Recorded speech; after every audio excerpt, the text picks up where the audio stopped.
It is paramount for us to reinstate services as safely and as quickly as possible for our customers.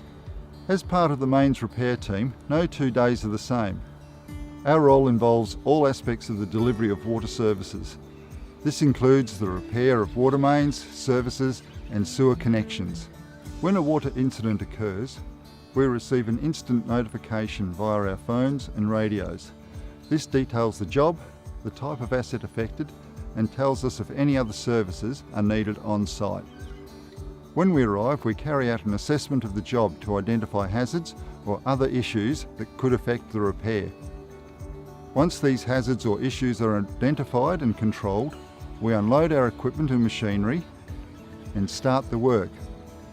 If there is a water main incident like a leak, this will be exposed by the excavator.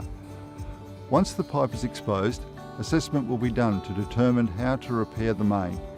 As an example, we might cut out a section, put on a stainless steel band on the impacted area, or replace the main entirely.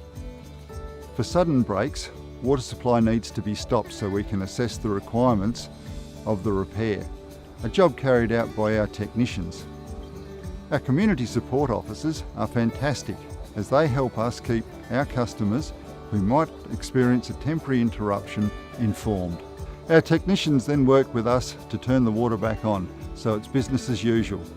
As a mains repair worker, for me, it's the team and the challenge and the diversity we experience on a day-to-day basis that are the great parts of the work we do.